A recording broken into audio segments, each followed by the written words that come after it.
welcome to another edition of the Queen's Grapevine. This is your host, Wallingford Lee, of course. Tonight in Queen's Grapevine, we happen to be at the Malcom X and Betty Shabazz Center, right in the heart of Washington Heights, 164th Street and Broadway. As those of you who might have been around for a long time and know Black history or history in America know that Malcolm X was gunned down right at the Audubon Center, and we are here tonight.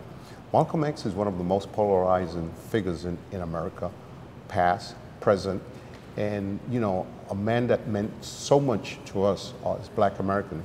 And now that he has passed away, everybody in America rally around how important he is.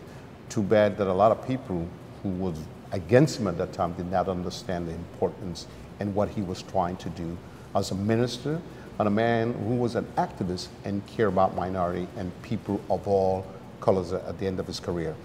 Tonight on Grapevine, we are more than pleased and have a great deal of pleasure to have a special guest who happens to be Mr. Mark Harding, who is the director, executive director of the Malcolm X and Betty Shabazz Center. Welcome to our program, Mark. Mr. Lee, it's a pleasure to be here. Thank you for having me on the show. Well, it's a pleasure to have you because we know for a fact that you've been running this for a while, and we wanted to spend some time talking a little bit about the center because I don't know if a lot of people in Queens, Long Island, and Westchester know the importance of a center like this. Can you tell us when the center was opened? Okay, so first of all, we are the Malcolm X and Dr. Betty Shabazz Memorial and Educational Center, and most people also know us as the Shabazz Center, okay? And we are situated here in the old Audubon Ballroom, for you who don't know.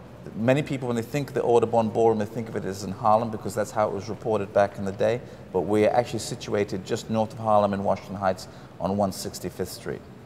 Excellent, excellent, well put. Would you say that the center opened up in 2005, more or less? Right, the center has been open since 2005. We were opened on May 19th, Malcolm X's birthday. How was that received when it was open? Actually, it was a major event in Upper Manhattan. Just so you want to know a little bit of the history, in the 1980s, this building really became a bit of a mess. It had became sort of semi-derelict, and the Columbia University, which owned the land, wanted to knock the whole building down. Wow. Wow. There was a protest from the communities of Upper Manhattan, both the African American and Latino communities, as well as students of Columbia and City College. They wanted to keep this place open as a memorial site for Malcolm X, to remember him. And it was agreed to by the city in Columbia that part of the building would be left and out of it would be created a memorial site. And so this is a major undertaking by the city to memorialize Brother Malcolm. Dr. Betty Shabazz, his wife, came on board, thought it was a very good idea. It's important to know that she was actually in the building on the very Sunday afternoon when Malcolm X was assassinated. She witnessed the trauma along with her 4 daughters. She was pregnant with twins at the time, and she couldn't even think about coming into this place all these years. But when this place was being renovated, she believed that out of a tragedy could come triumph, and a lot of good could come from this place becoming a memorial site for him. And so she gave her blessing, and she actually visited this place as it was being renovated. Unfortunately, she died before it was opened, and it was renamed, co-named for her as a memorial site for her, and that's why we're named for both Brother Malcolm and Dr. Betty Shabazz. Excellent move. I imagine that it must have been difficult to put this place together because I know for a fact in late 70s and 80s, the place was totally abandoned. Abandoned in more ways than one. As Mr. Harding mentioned, it was a bit of a derelict situation, totally abandoned. And it's great to know that people in the community fought and put the foot down to make sure that this building was not knocked down or disappear because Malcolm was killed here. Now, how difficult it was for Sister Shabazz to come back into this building? I imagine it must have been very difficult when the idea started to put in this as a center to honor Malcolm and her. Well, as I said, Brother Wallingford, she witnessed him being gunned down in the spot right over there, okay? And she could not bring herself to be here in this very space for decades. Wow. You know, she had to survive the trauma. This is a remarkable woman who had to survive the trauma of seeing her husband being assassinated in front of herself. Right in front of her eyes and her children's eyes. She then had to reconstruct her life, bring up her 6 daughters. She went back to school. She got a master's and a PhD, became a professor, as well as a human rights activist, somebody carrying on the legacy of a husband at a time when he was not particularly popular. Well, that's one of the things that we said now today. Everyone is jumping on a bandwagon about Malcolm. Back in the, I would say, 50s and 60s, he was not very popular. You need to understand that Malcolm had joined the Nation of Islam. Nation of Islam was run by the Honorable Elijah Muhammad at that time, and Malcolm became a minister, one that spoke. And thanks to Malcolm, the Nation of Islam went from 500 amount of people to something close to about $75,000 because of his excellent speaking and stuff like that. And I remember Malcolm in the 60s preaching about self-discipline, talking about carrying yourself properly, and demanding respect as a human being because we were not second-class citizens. And Malcolm was very straightforward, and a lot of people, especially in white America, did not understand him. Didn't want to understand him, I would say. Now that this is into more of a Latino community, has the Latino community embraced the center, understand who Malcolm is? Yes, well, I think one of the things that I'm most pleased of over the past 3 years is that we have, it's a two-way process, but it starts with the center going to the Latino community, especially the Dominican community, which dominates this area, and saying that this is part of your history, that you are welcome here, that Malcolm talked about bringing the people of the diaspora together, that all folks with African descent have a similar history, especially in the Americas. We should recognize our connections and that we should come together. So I think that we are well respected within the Latino community. We've had a number of events, for instance, a symposium on race in Cuba. It happened last fall. We do events. We're doing another event dealing with issues of racial identity in the Latino community. And we have many, many events here that deal with the issues that most affect the Dominican community at this moment in time. Very interesting indeed. So, you know, I make a special challenge to you as we continue the program. We'll continue talking about the Malcolm X and British Shabazz Educational Center here. And maybe you might want to look on the internet and find out when they have events here, because these events are very important. What would you say is the main purpose of the center? Okay, well, we've got two main reasons for existence. The first is we're a memorial site for Brother Malcolm X and Dr. Betty Shabazz. This is the very place, this is the only part of the Audubon Ballroom that exists. The rest has been knocked down. This is the place where Malcolm spoke on 20 occasions in the last year of his life, where he enunciated many of his developing views on human rights and Pan-Africanism, where he talks about the very phrase, by any means necessary, which he's so deeply associated with. He uttered those words firstly right over there. So this is a place that's important for him in terms of developing views. And historical. Right. So this is a place where Malcolm lived. This is where he talked to thousands of people on Sunday afternoons in New York when he was here. This is where he had all the public meetings for the Organization of Afro-American Unity. And this is the place ultimately where he was gunned down on the Sunday afternoon on the 21st of February 1965. So we memorialize him. This is the only place where this can be done in the world. And you know, we have thousands of people who visit this place to pay their respects to Malcolm every year, coming from all over the world. So we're a memorial site of global significance. And then secondly, we're an educational space. As for our goal at the Shabazz Center is to bring communities together through education and dialogue. So this is our goal. We have symposium, conferences, workshops, screenings, youth programming, cultural events throughout the year. When we talk about the youth program, what do you give? What type of class do you give in the youth program? Okay, so at this moment we're working on developing summer youth theater workshop. We've had programming dealing with one called Arts of Our Community, which work with kids from this Upper Manhattan and the Bronx to look at their lives through playwrights, screenwriting, songwriting. And so it's mainly in the area of arts that our youth program has developed. And that's a very good thing, because we have to expose our kids to many things and keep them off the street and let them know the importance of the education and the ability that they have to bring out the best in them. So it's good to know things like that is taking place at this great center. We also need to, a lot of people like to talk about Malcolm, but you need to know behind Malcolm, or right next to Malcolm, there were a beautiful, strong black woman who happened to be Sister Shabazz. Betty Shabazz was a very educated woman, as Mr. Harding mentioned, a woman that raised the kids after we lost Malcolm. And a lot of credits and kudos must be given to her as a mother, as a woman, and someone who's went through a very difficult period at a young age to lose her husband and to have to raise a kid. So she have done a lot of great community work. So when we talk about women, make no mistake, she's one of the most solid, strong women that made a difference as a black woman in America and in our community. And this center covers a lot of things. I mean, if you come in here, you see a lot of pictures of her with our children, with Malcolm. So again, it's a great place to be, because I can tell you the first time that I came in here knowing that Malcolm got killed here, it took a little bit out of me. I was a little shook up when I saw the pictures, his ideas, his books, him as you move around, pictures of him, pictures of his beautiful children and his kids. You can't help but be impressed because of who this man is. Because most of you, I don't know if you had the opportunity to read some of his books and stuff like that. And when we get into the second part of the program, we'll talk about his ideology, the work that he did with the Nation of Islam, and why he left the Nation of Islam. But we want to more concentrate on the center. We'll be right back in the Queen's Grapevine as we continue talking to Brother Harding.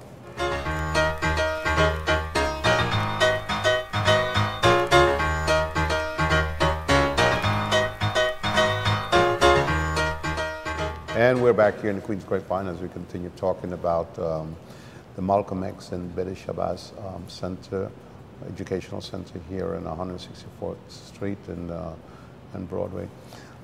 Brother Harding, has any one of Malcolm and Betty's children visit the center? And if they do, what's their thought process about this when they come in here? Well, I'm very pleased to say that two of Malcolm's and Dr. Betty Shabazz's daughters are on the board here, Ilyasa Shabazz and Malak Shabazz. They are wonderful ambassadors for this center. They do great work. They are here very often. When we have events, they are often here. They speak. I would say they speak at events almost every month here. Wow. So they are great supporters, and it means a lot to us. I think it means a lot to the center that the daughters of Malcolm and Betty are involved. People, when they come here, or when I do tours or talk about Brother Malcolm and talk about this place, they always ask, well, did they have children? You know, are the children involved? And when I say they are, it means a lot to them to know that the bloodlines continue. So, I mean, it's a big deal for us. We're very proud that they are associated so closely with the Shabazz Center. And it's a great thing also to see that his kids are more involved, because at the time when Malcolm was murdered or assassinated, they were very small children. Yes. So I imagine Malak, who was one of the twins, was in a mother's womb at that time. Right, exactly. Yeah. So that must have been difficult for her, because she never had the opportunity to share with her father. All she has is the memories of books, pictures, and videos. And I'm sure she's impacted to know what a great man he was and the work that he did. And you know, we hope and pray that we'll have the opportunity one day to see her speak here, because we know she's an excellent speaker and she's done a lot of good work also in the community. We also read a little bit that getting the center together was a little bit difficult. And what picture did Columbia University play in getting the center built? Well, in the end, I mean, they have an important impact to play in this. Both they and the city came together with the community in the end and said, let's put this memorial site together. It's important for the community. It's important for the legacy of this country to have this memorial site. So we give great kudos to Columbia, and we are redeveloping our relationship with them, and you know, they're great supporters of this institution. Is this center considered a non-for-profit organization? Yes, we're a full 501c3 non-for-profit, and have been right from the beginning. Oh, very good. How are you funded? So I guess you're funded through contributions from different areas and people in the community. We could always do with a lot more funding. These are very difficult times, but we're funded through discretionary grants from the city. We're funded through private donations, foundations, donations from people who come in, and also from support we get from space usage for community events that happen here.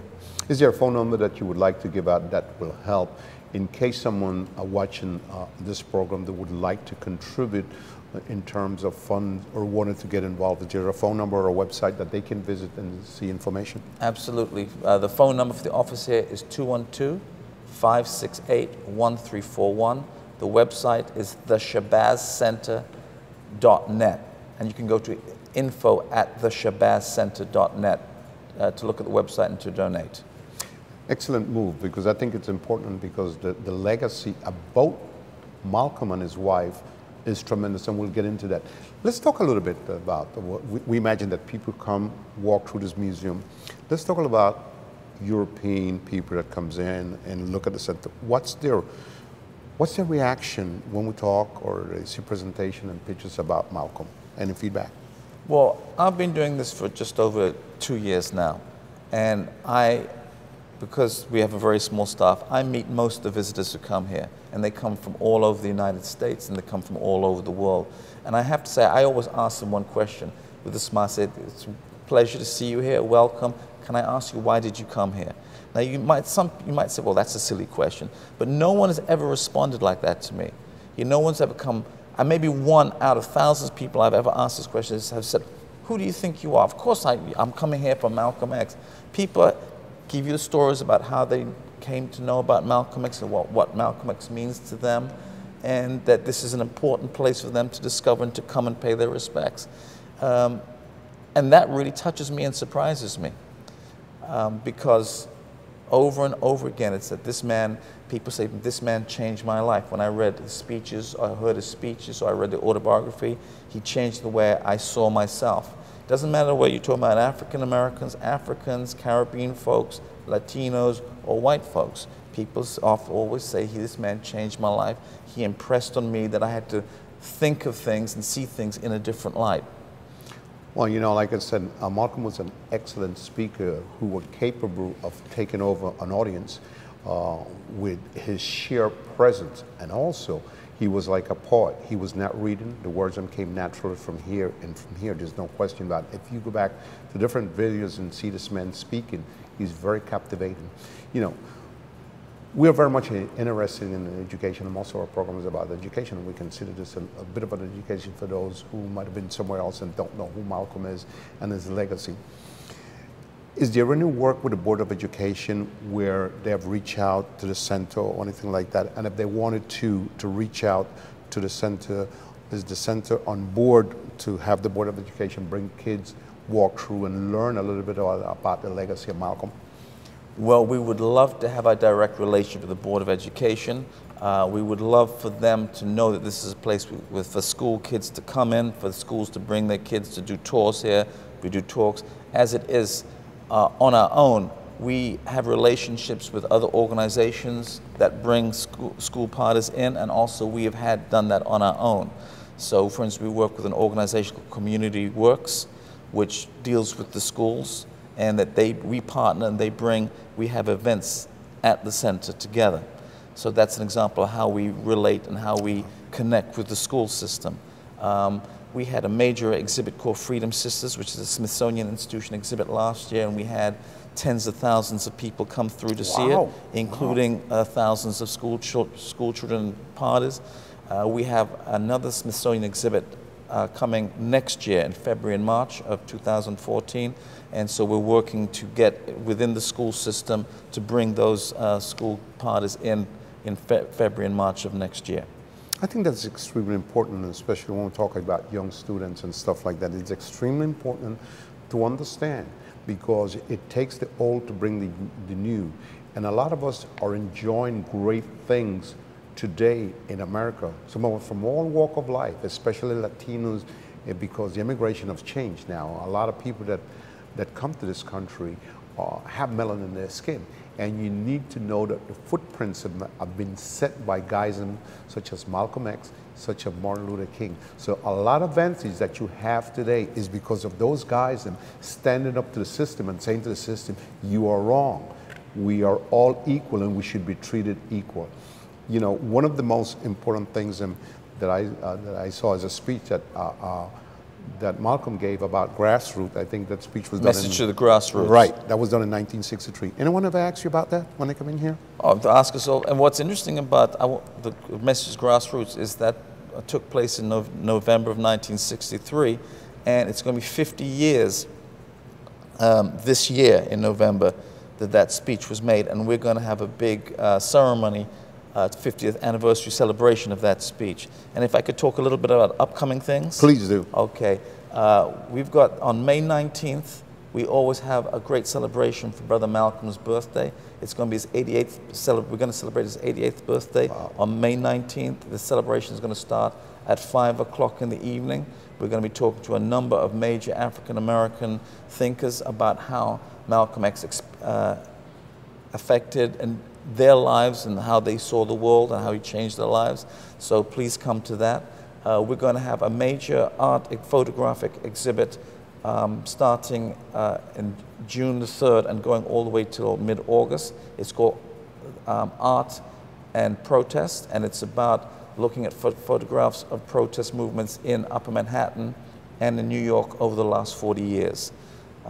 Talking about the 50th anniversary of some of these speeches, starting in November at the Message to the Grassroots celebration, we're going to start something we're going to call Malcolm X 9050, because in 2015, that year will represent the 90th birthday, 90th celebration of his birthday. It will also commemorate the 50th anniversary of his assassination right here. And it will also represent the 50th anniversary of the publication of the autobiography of Malcolm X. So we're going to be doing celebrations of Malcolm's speeches and his life in 2014 leading up to 2015. And we're calling that Malcolm X 9050. So look out for this major programming. We want the world to know about Malcolm's message and legacy, especially at these important celebratory moments. Well, you know, Brother Harding, obviously you talk about some very strong things that are coming up in May. We hope that we're invited at least to one of them to have the opportunity to share it with your viewing audience. When we get back in the Queen's Grapevine, we'll continue talking to Brother Harding, because obviously he's just brought us some very strong news that are very important that's coming up in the month of May. And I don't think that you should lose that. So I'm making a personal challenge to you to come on down here and be a part of it. We'll be right back on the Queen's Grapevine.